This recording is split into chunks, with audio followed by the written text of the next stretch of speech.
Hello friends, you are most welcome at my channel Manoj sir SBL English classes. Friends, पिछले video lecture में मैंने आपको past indefinite tense का negative sentences पढ़ाया था। आज मैं आपको पास्ट इंडेफिनिट टेंस का इंट्रोगेटिव सेंटेंसेस पढ़ाऊंगा। छात्रों को इसमें भी काफ़ी दिक्कतों का सामना करना पड़ता है। इन्हीं दिक्कतों को दूर करने के लिए या समाप्त करने के लिए हम इस वीडियो को बना रहे हैं। आइए वीडियो को स्टार्ट करते हैं। सबसे पहले हम आज का टॉपिक और उसके रूल्स को देख लें। पास्ट इंडेफिनिट टेंस ये हमारा आज का टॉपिक है। इसके अंदर आज हम सीखेंगे इंट्रोगेटिव सेंटेंसेस। अब इंट्रोगेटिव सेंटेंसेस में दो प्रकार के सेंटेंस होते हैं, एक फर्स्ट टाइप इंट्रोगेटिव और एक सेकंड टाइप इंट्रोगेटिव। तो सबसे पहले हम फर्स्ट टाइप इंट्रोगेटिव सीखेंगे और उसके बाद हम सेकंड टाइप इंट्रोगेटिव सीखेंगे। तो सबसे पहले हम फर्स्ट टाइप इंट्रोगेटिव का हम रूल देखते हैं। यहां लिख दीजिएगा फर्स्ट टाइप। तो फर्स्ट टाइप क्या होता है? फर्स्ट टाइप का मतलब होता है जब हम हिंदी में बोलते हैं तो क्या लगा करके बोलते हैं। ऐसे वाक्य जिनके शुरू में क्या हो वो फर्स्ट टाइप इंट्रोगेटिव कहलाते हैं। तो जरा रूल देखें। यदि वाक्य के शुरू में क्या शब्द हो तो डिड को सब्जेक्ट से पहले लिखते हैं। होता क्या है कि क्या की अंग्रेजी वर्ड होती है, लेकिन जब वाक्य के शुरू में क्या शब्द आता है तो वहां पर टेंस के अकॉर्डिंग क्या की अंग्रेजी बदलती रहती है। जैसे अगर हम केवल साधारण वाक्य पढ़ें इज एम आर वाले तो वहां पे क्या की अंग्रेजी इज एम आर होती है। अगर हम थाती थे वाले वाक्य पढ़ें साधारण वाले तो उसमें वाज वर होती है। अगर हम प्रेजेंट इंडेफिनिट पढ़ें तो उसमें शुरू में क्या की अंग्रेजी डू या डज होती है। इसी तरीके से अगर हम पास्ट इंडेफिनिट का इंट्रोगेटिव पढ़ेंगे तो इसके लिए शुरू में क्या के लिए हम डिड का प्रयोग करते हैं।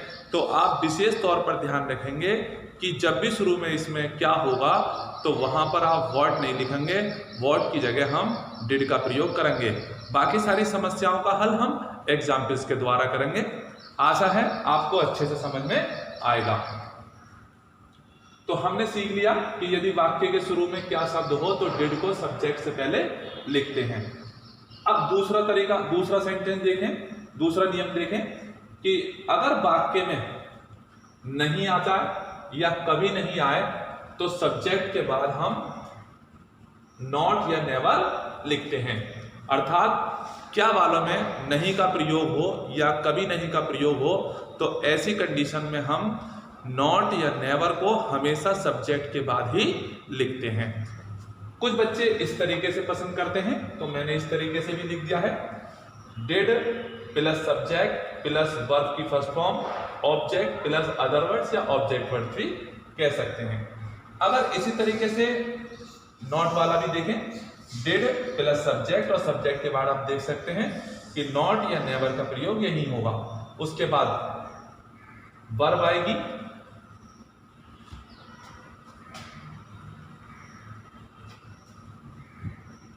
नॉट या नेवर प्लस वर्ब की first form plus object, verb की फर्स्ट फॉर्म ऑब्जेक्ट फिर अदर वर्ड्स। तो इस प्रकार से हम इस फॉर्मूले का भी इस्तेमाल कर सकते हैं और हम चाहें तो हम इसे ऐसे भी याद रख सकते हैं। चलिए अब हम एग्जाम्पल्स लेते हैं और इसे अच्छी तरीके से सीखने का प्रयास करते हैं। अगर ये आपको आ जाता है तो उम्मीद है आपको बहुत मदद करेगा। इंग्लिश में बहुत ज्यादा आपकी सुधार आ जाएगा। इसमें होने वाली कई दिक्कतें बच्चों को इंग्लिश में आगे बढ़ने से रोकती हैं। उम्मीद है मैं बहुत ही आसान तरीके से सिखाने का प्रयास करूंगा, जैसे कि मैं हमेशा सिखाता हूं आपको। इस वीडियो के अंत तक मुझे उम्मीद है कि आप इसे पूरी तरह से सीख जाएंगे। तो चलिएगा पहला एग्जाम्पल लेते हैं।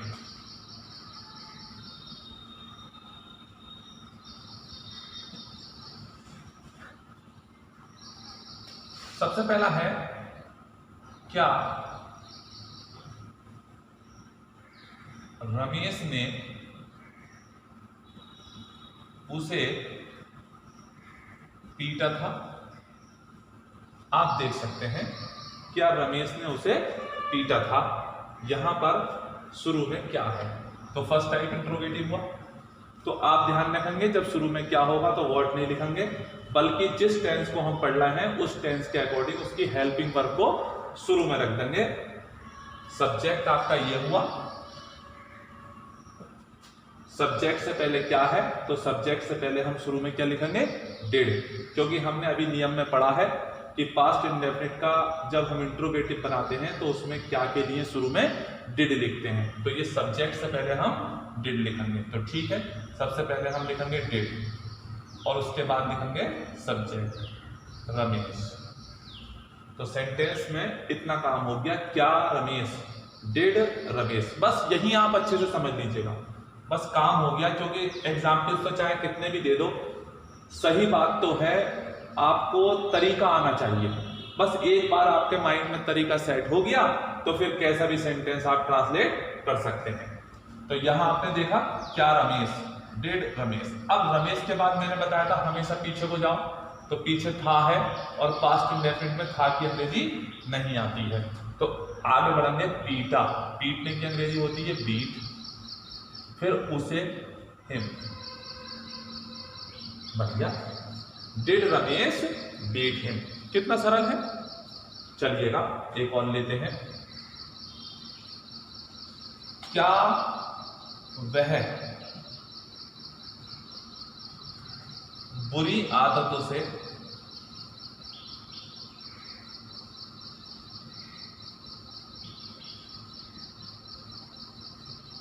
छुटकारा पाना चाहती थी। इस प्रकार का सेंटेंस देखें, क्या वह बुरी आदतों से छुटकारा पाना चाहती थी। अगर हमें ऐसे सेंटेंस का अनुवाद करना पड़े तो किस तरह से करेंगे, हम सीख गए ये शुरू का, तो यहाँ तो सब्जेक्ट कोई सा भी हो डिड शुरू में लिखते हैं क्या के लिए, और यहाँ वह स्त्री है तो यहाँ हम लिखेंगे शी, तो हो जाएगा डिड शी। ठीक, अब पीछे है चाहती थी, तो थी की आएगी नहीं, चाहने की अंग्रेजी वांट। अब पाना, यहां समझिएगा, समझे साहब, पाना, छुटकारा पाना होता है get rid of, get rid of. अब आप देखेंगे छुटकारा पाने में पीछे की तरफ ना है, जब ऐसे ना आता है तो हमें टू ऑल लगाना पड़ता है, इसे हम इंफिनिटिव कहते हैं। परंतु हम इसके ऊपर एक और वीडियो बनाएंगे तब आपको सिखाएंगे। अभी तो आप इतना समझ लीजिएगा कि अगर यहाँ वर्ब में ना हो तो आपको हिंदी के क्रिया में अगर ना हो तो अंग्रेजी में आप वर्ब से पहले टू बढ़ाते हैं, तो ऐसी कंडीशन में ये ना का अर्थ आ जाएगा। तो चलिएगा समझते हैं, want to get rid of. अब ऑफ के बाद जिस चीज से छुटकारा पाना चाहती है लिख दीजिएगा बैड हैबिट्स। ठीक, did she want to get rid of bad habits. चलिएगा एक और देखते हैं, क्या प्रधानाचार्य ने चपरासी का प्रार्थना पत्र अस्वीकार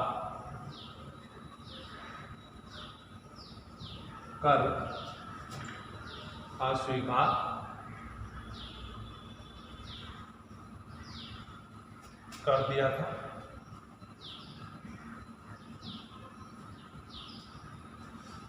देखें, क्या प्रधानाचार्य ने चपरासी का प्रार्थना पत्र अस्वीकार कर दिया था। मैं इसका अनुवाद यहां से कर दूं ताकि आ जाएगा। तो यहां पर है क्या प्रधानाचार्य ने, डिड द प्रिंसिपल,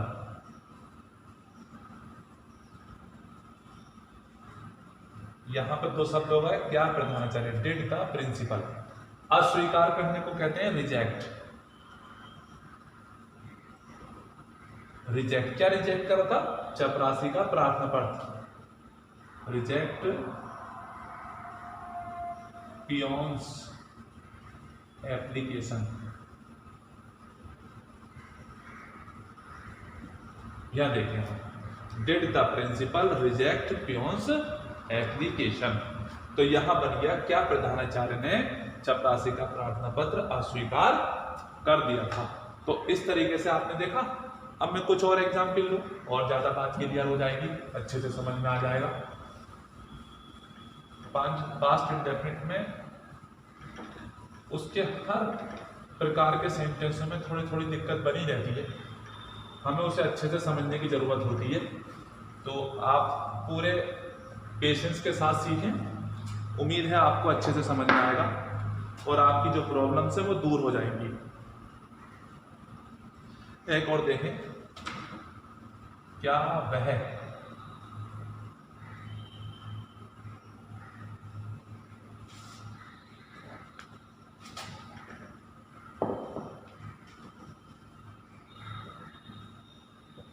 अपनी खिड़की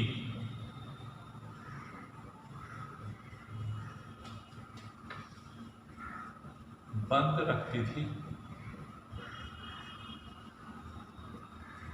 देख लो साहब, क्या वह अपनी खिड़की बंद रखती थी?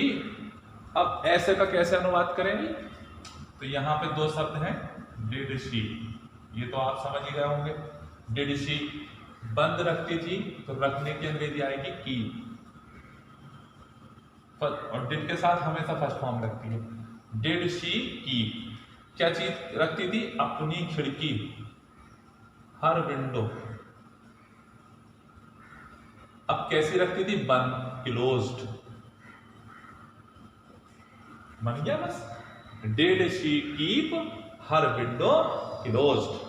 तो इस तरीके से आपने देखा बनाना कितना आसान है। एक और लेते हैं, क्या तुमने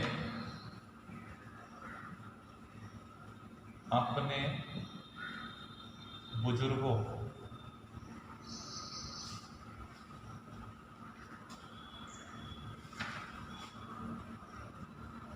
की आज्ञा का पालन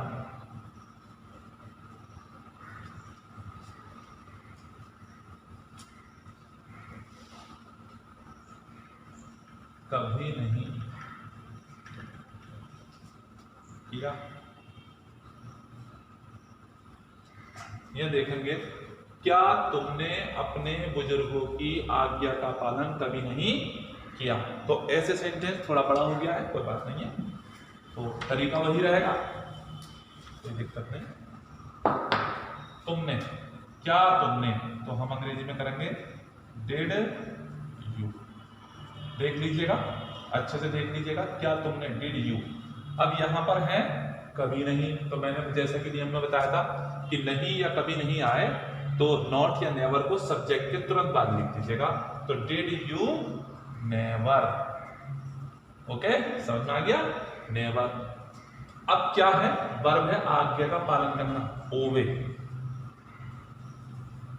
आज्ञा का पूरा पालन करना जो होता है, आज्ञा का पालन कभी नहीं किया, तो यहां पर आज्ञा का पालन करना ओबे। अपने बुजुर्ग, बुजुर्ग कहलाते हैं एल्डर, तो यू के साथ अपने की अंग्रेजी योर, तो योर एल्डर्स बन जाएगा।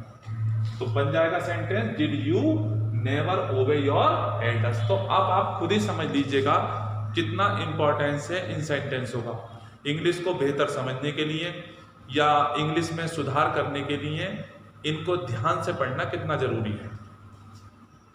और देखिएगा और इंप्रूव करते हैं आपकी इंग्लिश को, समझिएगा थोड़ा सा और।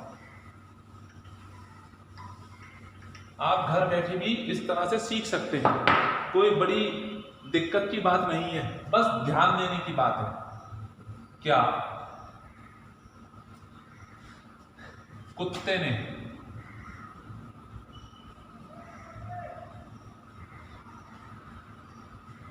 उस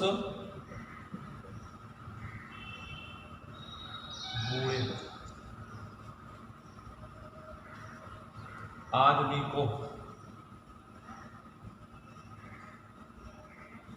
नहीं काटा था, नहीं काटा या नहीं काटा था लगाइए मत लगाइए, इससे फर्क नहीं पड़ता। क्या कुत्ते ने उस बूढ़े आदमी को नहीं काटा? इस तरीके से। तो आप समझ लीजिए काटना, ये काटने को लेकर के बच्चे थोड़ा परेशान होते। देखो CUT कट, ये भी काटना होता है। और एक होता है बाइट, बाइट का मतलब भी काटना होता है। तो अब आप समझे दोनों के काटने में क्या अंतर है। यहां कट के अलग हो जाता है, अलग। जब कटेगा तो जैसे चक्कू से आप सेब काटे, दो हिस्सों में कट जाएगा, एक इधर को गिर जाएगा, एक इधर को गिर जाएगा। लेकिन ये वाला बाइट जो होता है वो कट के इधर उधर नहीं गिरता। अब मान लो कुत्ता काटेगा बाहों में, तो बाहों गिरेगी नहीं नीचे को, बस काट लेगा। तो ऐसी कंडीशन में हम बाइट का प्रयोग करते हैं, और जब कट के अलग हो जाए तो हम कट का प्रयोग करते हैं। तो चलिएगा इसका अनुवाद करके देखते हैं किस तरीके से होता है। क्या कुत्ते ने, तो डिड द डॉग, आगे समझ में इतना। अब क्या कुत्ते ने, इसके बाद पीछे का है, तो यहां हमने देखा नहीं भी है, तो नॉट हमने सब्जेक्ट के बाद डाल दिया। Did the dog not. अब आया बाइट, काटा बाइट। अब उस बूढ़े आदमी को दैट, उसके लिए दैट लगाइएगा। बूढ़ा आदमी ओल्ड मैन, लो साल हो गया, आपकी ये प्रॉब्लम भी सॉल्व हुई। Did the dog not bite that old man. एक और लेते हैं सेंटेंस, तो कितने भी सीख लो, बस एक बार आपको ये तरीका आ जाए ना तो समझो आपका काम बन गया।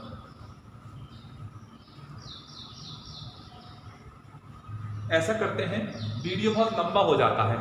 अब हम थोड़े से एग्जाम्पल्स जो हैं वो इंट्रोगेटिव सेकंड टाइप के ले लेते हैं, तो एक ही वीडियो में दोनों का काम हो जाएगा, हमें अलग से वीडियो शूट नहीं करना पड़ेगा। तो यहाँ मैं सेकंड टाइप लिख देता हूँ और फिर सेकंड टाइप के एग्जाम्पल्स दिखाता हूँ आपको। मैं हमेशा ये देखता हूँ बच्चे बहुत परेशानी महसूस करते हैं इनमें।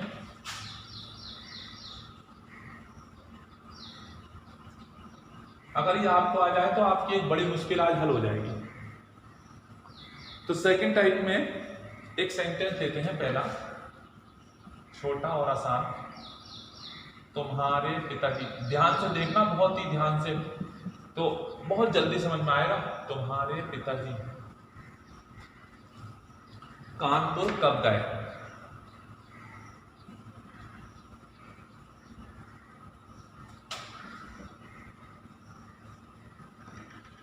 अब देखो सेकंड टाइप का मतलब होता है ऐसे सेंटेंसेस जिनके बीच में हिंदी में क्या, क्यों, कहाँ, कैसे, किसने, किसको, किसका इत्यादि बीच में ये शब्द आने लगते हैं। तो जब ये शब्द आते हैं और हम अंग्रेजी बनाएं तो सबसे पहले हम इन्हीं शब्दों की अंग्रेजी को लिखते हैं, यानी कि क्या, क्यों, कहाँ, कैसे, किसने अगर ये आता है तो पहले नंबर पे हम इन्हीं को लिखते हैं। तो अब हमारे पास पहला शब्द क्या हुआ? कब। तो कब की अंग्रेजी व्हेन। ठीक। अब व्हेन के बाद आपको समझना है सब्जेक्ट, तुम्हारे पिताजी। तो आप ध्यान रखिएगा, जैसे फर्स्ट टाइप इंट्रोगेटिव में हम सब्जेक्ट से पहले डिड लिखते थे, इसी तरीके से क्वेश्चन वर्ड के तुरंत बाद ही हम डिड का प्रयोग करेंगे और उसके बाद सब्जेक्ट लिखेंगे। तो व्हेन डिड योर फादर। आया कुछ समझ में? नहीं आया? चलिए तो एक बार और बताऊं। देखिएगा, जब भी क्वेश्चन वर्ड लिखें उसके तुरंत बाद डिड लिखें, फिर सब्जेक्ट लिखें, या पहले की तरह सब्जेक्ट से पहले डिड लिखें, तो ये पूरा हो जाएगा व्हेन डिड योर फादर। तो इतना तो आपको कुछ करना ही नहीं है, तो हमेशा ऐसे ही रहेगा। कोई क्वेश्चन वर्ड लिखा, उसके तुरंत बाद डिड लिख दिया, फिर सब्जेक्ट लिख दिया, फिर कोई और दूसरा क्वेश्चन वर्ड आया, उसको लिखा, तुरंत डिड लिख दिया, फिर सब्जेक्ट लिख दिया। सब्जेक्ट लिख के पीछे गए, गो, तो डिड के साथ हमेशा फर्स्ट फॉर्म गो। कहाँ गए थे? कानपुर। तो मैंने कहा था टू छुपा रहता है, यानी को छुपा रहता है टू, और लिख दिया कानपुर।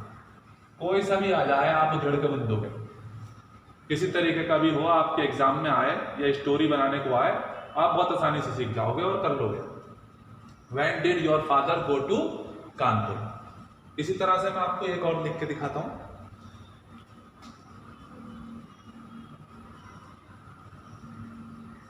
मेरी पुस्तक किसने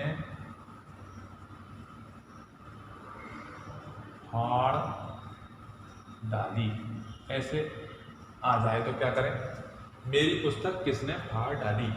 तो देखिए किसने का मतलब होता है कौन, किसने और कौन दोनों का मतलब एक ही होता है, वो होता है हु। ठीक, अब हु हमारा जो है वो आपको पता ही होगा, वो क्वेश्चन वर्ड भी होता है, वो सब्जेक्ट भी होता है। तो इस वाले सेंटेंस में डिड का प्रयोग नहीं होता, इसमें डिड जब ही आता है जब नॉट लगाना हो, अन्यथा बिल्कुल ऐसे ही अफर्मेटिव की तरह बनता है। हम पहले क्वेश्चन वर्ड लिख देते हैं, नंबर 1 पे ये हो गया हु, किसने, ठीक। उसके बाद पीछे फाड़ डाली। तो देखिए फाड़ी और फाड़ डाली में क्या अंतर होता है, फाड़ने की अंग्रेजी होती है टीयर, टीयर का मतलब फाड़ना, और टीयर के साथ अगर हम अप लगा देंगे तो टीयर अप का मतलब फाड़ डालना। तो ये दो तरीके से भी यूज कर सकते हैं, हम इस अर्थ में भी बोल सकते हैं मेरी पुस्तक किसने फाड़ी, और ऐसे भी कर सकते हैं मेरी पुस्तक किसने फाड़ डाली। तो यहां टीयर की हमें सेकंड फॉर्म चाहिए होगी टोर, तो हम टोर अप का भी प्रयोग कर सकते हैं और खाली टोर का भी कर सकते हैं, कोई दिक्कत नहीं है। हु, अब हु टोर, ठीक, हु टोर किसने फाड़ डाली या किसने फाड़ी। अब जो चीज, अब जो वर्ब है इसका ऑब्जेक्ट होगा मेरी पुस्तक, माई बुक। तो आप इस गलतफहमी में न रहें, इस तरीके से करें जैसे मैंने आपको बताया है, पहले लिखें किसने की, फिर उसके बाद पीछे जाएं, पीछे का शब्द वर्ब होता है वो लिख दें, और वर्ब के बाद इसका ऑब्जेक्ट शुरू में ही रखा होगा वो लिख दें, तो हो जाएगा हु टोर माई बुक। या फिर ऐसे भी कर सकते हैं who tore up my book,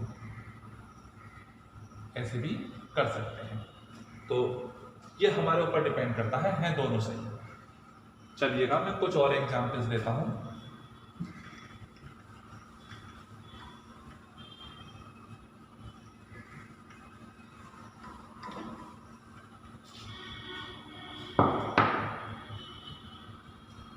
ऐसा ही लेते हैं, इस गद्यांश,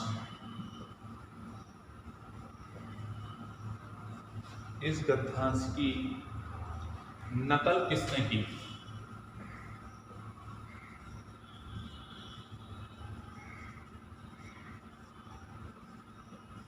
किसने की, ठीक है। देखिए आ गया किसने, तो किसने की अंग्रेजी होगी हु।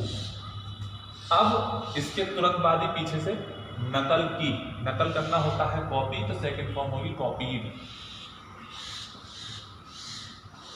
Who copied. अब इस गद्यांश की दिस पैसेज, कितना आसान होता है, मेरे हिसाब से तो बहुत आसान है, बस वर्ब पता होनी चाहिए और करने का तरीका क्वेश्चन वर्ड पे कमांड होनी चाहिए, इस तरीके से हम आराम से कर सकते हैं।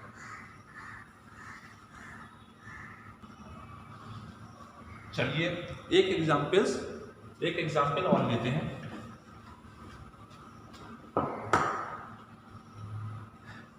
रीता ने कितना दूध पिया, रीता ने कितना दूध पिया, यहां क्वेश्चन वर्ड आया है कितना। तो जैसा कि कितना मैं बता चुका हूं आपको, एक बार और समझ लीजिए, एक होता है हाउ मेनी, एक होता है हाउ मच। क्या मतलब है इनका, यह है संख्यात्मक यानी गिनती वाली चीज को बताता है, और यह है मात्रात्मक अर्थात क्वांटिटी को बताता है, ठीक। जब कोई गिनने वाली चीज होती है जैसे तारे, मेज, कुर्सी, किताबें, लड़के, लड़कियां, तो वहां पर आप हाउ मेनी का प्रयोग करें। और जहां क्वांटिटी होती है जैसे कि दूध है, घी है, तो ऐसी जगह पर दूध, घी, तेल, पानी, तो इस प्रकार की जो मात्रात्मक चीजें होती हैं वहां हम हाउ मच का प्रयोग करते हैं। तो यहां पर क्या है, कितना दूध, तो यहां क्या आएगा, हाउ मच आएगा, मात्रा है। तो यहां मैंने कल उस दिन वाले वीडियो में बताया था आपको कि ये 4 वर्ड हैं, इनके साथ इनके बराबर वाला नाउन जुड़ता है, तो यानी कितने के साथ दूध जुड़ेगा, तो ये पूरा यहां से यहां तक याद रखिएगा, हाउ मच मिल्क, ठीक, इतना सीख गए। हाउ मच मिल्क, जल्दी कुछ ना करें, आराम से सीखें। रीता सब्जेक्ट है तो यहाँ पे डिड लिखें, फिर रीता लिखें, तो ये इतना बन गया how much milk did Rita. तो बचा ही क्या फिर भाई, कुछ ना बचा, पिया ड्रिंक। लो साहब, कुछ नहीं, सारा सिर का दर्द दूर हो जाएगा आपका। बच्चों को इतना थोड़ा मुश्किल लगता है। एक और देखें, उसने कौन सी पत्रिका पढ़ी, उसने कौन सी पत्रिका पढ़ी। देखो ये कौन सी दिया है, यहाँ कौन सी पत्रिका, तो कौन सी की विच, पत्रिका की मैगजीन, तो ऐसे लिख देंगे विच मैगजीन, ठीक। अब उसने डिड ही, पहले डिड फिर ही, पढ़ने के लिए जो साहब बन गया which magazine did he read. आप अपने आप देख के बताओ, खुद ही आप देख रहे हो, खुद ही बताओ, क्या आदमी सीख ना जाएगा, बड़े आराम से सीख जाएगा। बस एक बार तौर तरीका पता चल जाए कि कैसे कैसे काम करना होता, फिर तो उसके बाद वर्ड मीनिंग पे कमांड हो, थोड़े नियम पता हो, बस काम होना शुरू। एक और लेते हैं, उसने किसका कलम इस्तेमाल किया, उसने किसका कलम इस्तेमाल किया, यानी प्रयोग किया, किसका कलम, तो यहां पर आएगा हुज पेन, ठीक। तो ये हो गया सब हमारा क्वेश्चन वर्ड। अब उसने के हिसाब से डिड ही, ठीक, इस्तेमाल करना यूज होता है, इसमें क्या बड़ी बात है। तो ये बन जाएगा whose pen did he, whose pen did he use. तो आपने देखा कि कितने आराम से हम इन वाक्यों का अनुवाद कर सकते हैं। मैं एक थोड़ा सा बड़ा सेंटेंस लेके देखता हूं, फर्स्ट टाइप इंट्रोगेटिव का। ये मैं पहले सिखाना चाहता था, भूल गया, लेकिन अब मुझे याद आया है, मैं बता देता हूँ। थोड़ा बड़ा है तो बड़े सेंटेंस बच्चे में कॉन्फिडेंस बहुत पैदा करते हैं कि भाई मैं तो बड़े से बड़ा सेंटेंस अनुवाद कर लेता हूँ, तो कोई बात नहीं है, फिर भी मैं बताता हूँ। क्या हमारे नेतागण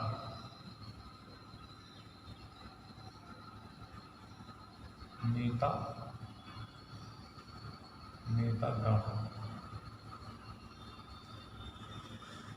एकता और अखंडता, एकता और अखंडता के लिए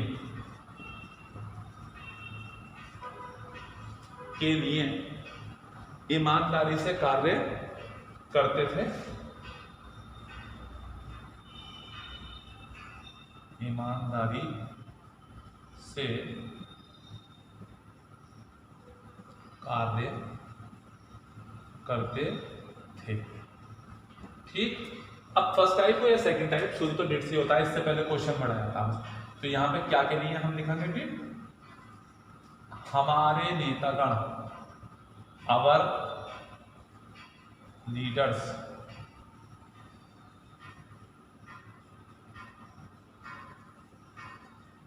आवर लीडर्स, ठीक।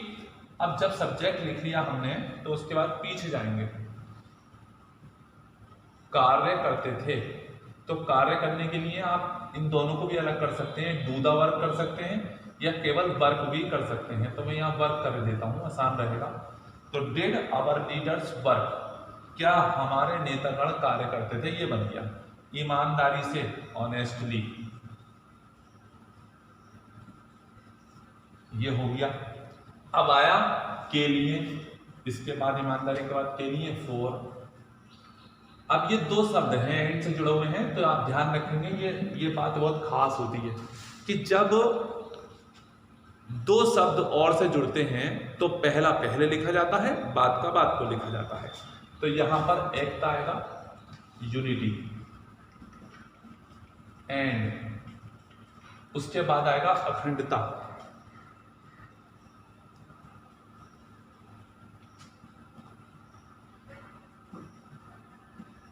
इंटीग्रिटी।